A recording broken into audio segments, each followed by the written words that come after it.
بسم الله الرحمن الرحيم. لئن شكرتم لأزيدنكم. وقال الله تبارك وتعالى: وقولوا للناس حسنا. صدق الله العظيم.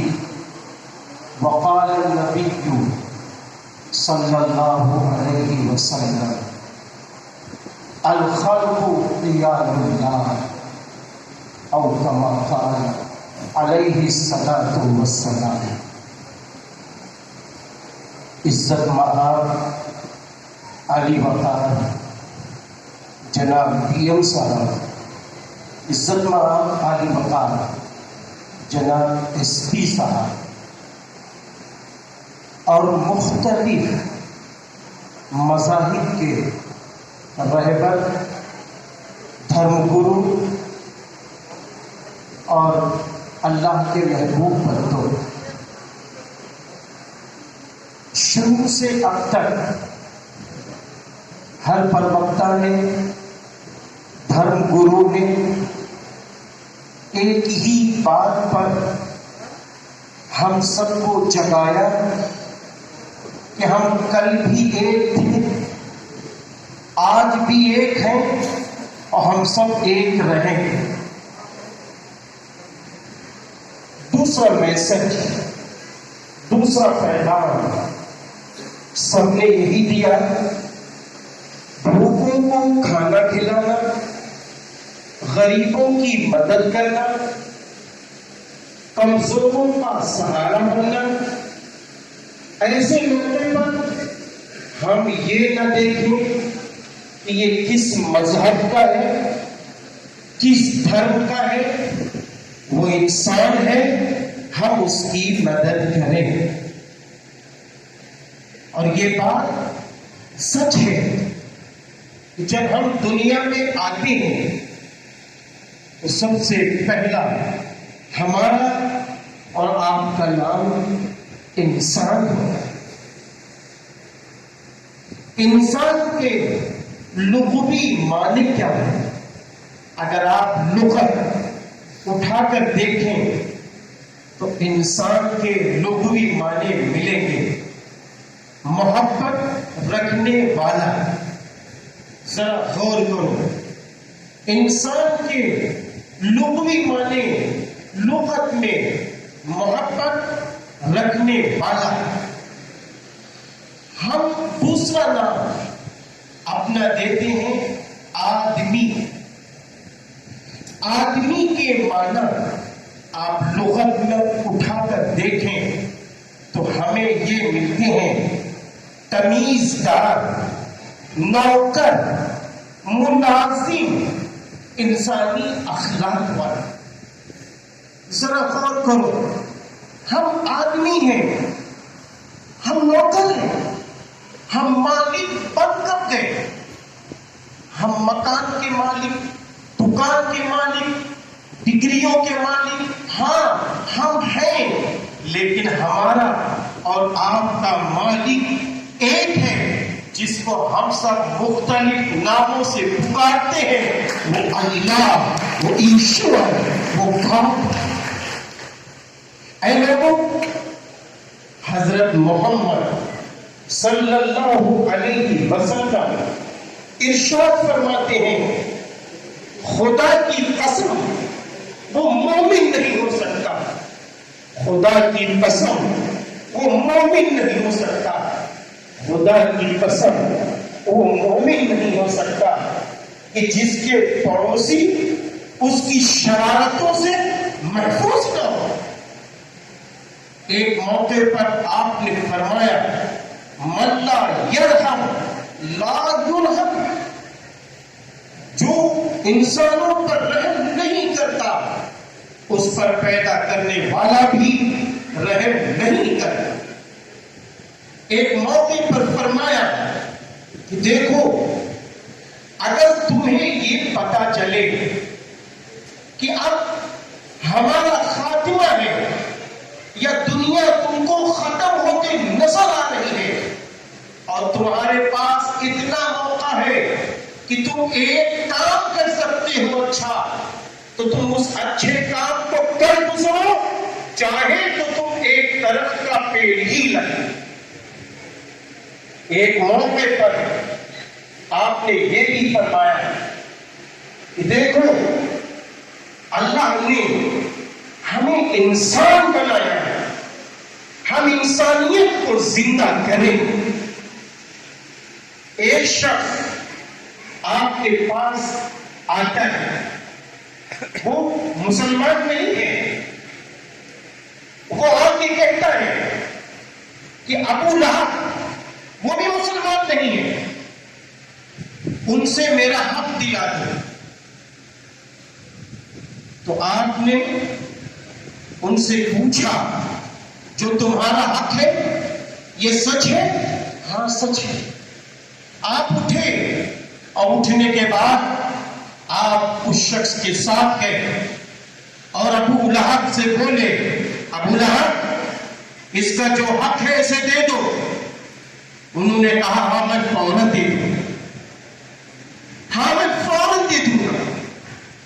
تو پتہ یہ چلا کہ اسلام دھرم ہو یا ہندو دھرم ہو یا سکھ دھرم ہو یا جین دھرم ہو یا بدھسٹ دھرم ہو یا عیسائی دھرم ہو، جتنے دھرم ہیں ہر دھرم کی یہی پہچان ہے کہ کمزوروں کی مدد کریں گے، غریبوں کی مدد کریں گے، اپاہجوں کی مدد کریں گے، بگڑے انسانوں کو اچھی راہ دکھائیں گے، اور جو لوگ پریشان حال ہیں ان کی پریشانی کو دور کریں۔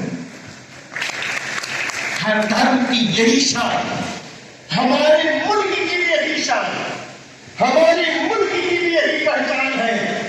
ہمارا ملک سر دھرم کے نام پر چمکتا دمکتا ہوا نظر آتا ہے۔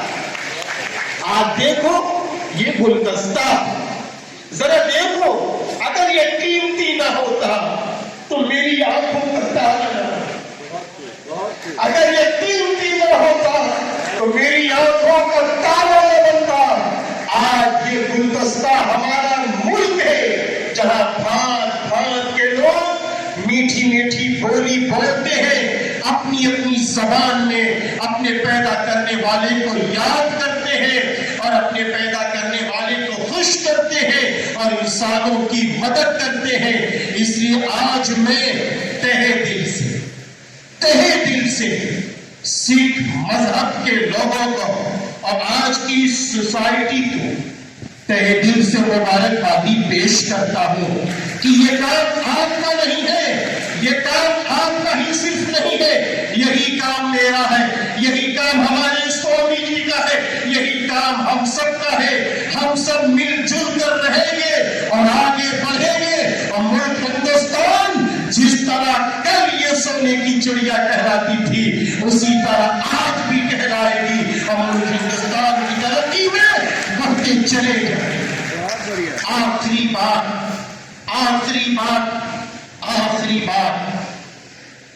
ملک ہندوستان کی آزادی ہوتی ہے، ملک ہندوستان کی آزادی میں گیتا کے ماننے والے موجود، رامائن کے ماننے والے موجود، اور بائبل کے ماننے والے عیسائی حضرات موجود اور مسلمان موجود، سب لوگ اپنی اپنی مذہب کی روشنی میں عمل کر رہے ہیں۔ اور ملک ہندوستان کی جب آزادی کی بات آئی تو سب نے ایک فیصلہ لیا، سب ایک جگہ جمع ہوئے کہ اے لوگوں آؤ، اب ضرورت اس بات کی آ گئی ہے کہ اپنے اپنے مذہب کی روشنی میں عمل کرتے رہیں گے اور ملک ہندوستان کو آزاد کرا کے۔ اور ملک ہندوستان کی آزادی کے لیے سب کے دل ایک تھے۔ جب سب ایک ہو گئے، سب ایک دوسرے کے میٹھے میٹھے بول بولنے لگے تو سب ایک دوسرے سے جڑ گئے تو ہمارا ملک ہندوستان آزاد ہو گیا۔ اے پیارے پیارے انسانوں، اے اللہ کے بندوں، آخری بات ایک کہہ کے پھر ہٹنا چاہتا ہوں۔ وقت پہنچ ہو چکا ہے، عزت مآب ڈی ایم صاحب، عزت مآب ایس پی صاحب، تشریف فرما ہے. آپ ضلع سیتاپور کی شان و شوکت کو برقرار کیے ہوئے ہیں. یہ میرا حق بنتا ہے کہ آج ہمارا ضلع سیتاپور اپنی سر و دھرم کی روشنی میں آگے بڑھ رہا ہے اور انشاءاللہ آگے بڑھتا رہے گا. بس ایک بات کہہ کے اپنی بات کو ختم کرتا ہوں. اے لوگوں، سورج اللہ نے سب کے لیے نکالا، ہوا اللہ نے سب کے لیے چلائی، پانی اللہ نے سب کے لیے پیش کیا. ایسا ہی علم اللہ نے سب کے لیے دیا ہے. ہر شخص علم کی روشنی میں آگے بڑھے، کیونکہ جب انسان علم پاتا ہے تو وہ علم پیدا کرنے والے کی صفت ہے، پیدا کرنے والے کی صفت ہے، جس کو عربی میں یوں کہا گیا العلم نور، علم روشنی ہے، علم روشنی ہے، جہالت اندھیرا ہے. تو جب انسان علم میں آتا ہے تو اپنی عقل اور علم کے ذریعے اچھی اور بری بات کی تمیز کرتا ہے اور اچھے اچھے کام کر گزرتا ہے. تو سر دھرم کے سمیلن میں میری یہ اپیل ہے، میری یہ اپیل ہے، اپیل اس لیے ہے کہ آج وہ بچے جو علم کے میدان میں نہیں آ رہے ہیں، نہ اسکول میں، نہ کالج میں، نہ مدرسوں میں، نہ کسی اچھے لوگوں کے پاس آ رہے ہیں. لہذا میری یہ اپیل ہے کہ ہم سب ایک یہ فکر کو بھی لے کر اٹھے اور یہ طے کریں کہ ہم اپنے آس پاس کے بچوں کو علم والا بنا کر رہیں گے تاکہ وہ روشنی میں آ جائے. ان کی بھی دنیا بنے گی، ہماری بھی دنیا بنے گی، پھر وہ ہمارے کانٹے نہیں بنیں گے. اور اگر وہ علم والے نہ بنے تو ہمارا سماج لوٹ ہو جائے گا. مفکر اسلام حضرت مولانا سید ابو الحسن علی ندوی عرف علی میاں رحمت اللہ علیہ، جو پیام انسانیت کے صدر محترم تھے، انہوں نے یہ فرمایا تھا، دیکھو علم کی مثال ایسی ہے جیسے ہمارے جسم کی ریڑھ کی ہڈی. اگر ریڑھ کی ہڈی کمزور تو انسان لوٹ ہے. ایسے اگر ہمارا سماج بے پڑھا، ان پڑھ، جاہل رہا تو پھر ہمارا سماج لوٹ ہو جائے گا. آؤ ہم سب ایک ہو کر یہ فیصلہ لے کہ ہم اپنے آس پاس کے بچوں اور بچیوں کو علم والا بنائیں گے. اللہ ہم سب کی مدد فرمائے. آج عزت مآب عالی مقام کون شری جناب کون گرو نانک جی کے اس فرمان کو ذرا سوچو تو ذرا کہ وہ نکل رہے ہیں مارکیٹ میں، نکل رہے ہیں مارکیٹ میں. گھر کے آپا جی نے 20 روپیہ دیا، 20 روپیہ دیا تھا فلاں سامان لے آؤ، لیکن جب ہم مارکیٹ میں پہنچتے ہیں تو دیکھتے ہیں بھوکے بھی بیٹھے ہوئے ہیں، دیکھتے ہیں بیچارے ننگے لوگ بھی بیٹھے ہوئے ہیں. تو انہوں نے سامان لینا اپنے لیے اچھا نہ سمجھا، اسی 20 روپے میں ان کے کپڑے اور ان کے کھانے کا انتظام کر دیا. یہ ہے گرو نانک جی.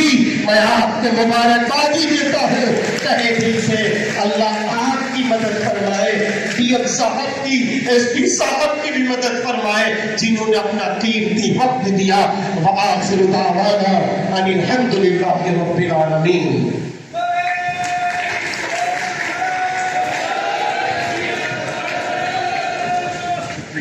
مولانا صاحب، آپ کے الفاظ کی تعریف الفاظوں میں نہیں کی جا سکتی. اب میں منچ پہ آمنترت کرتا ہوں جو کہ ہمارے دھرم کی ایک پرتھا ہے، پروش اور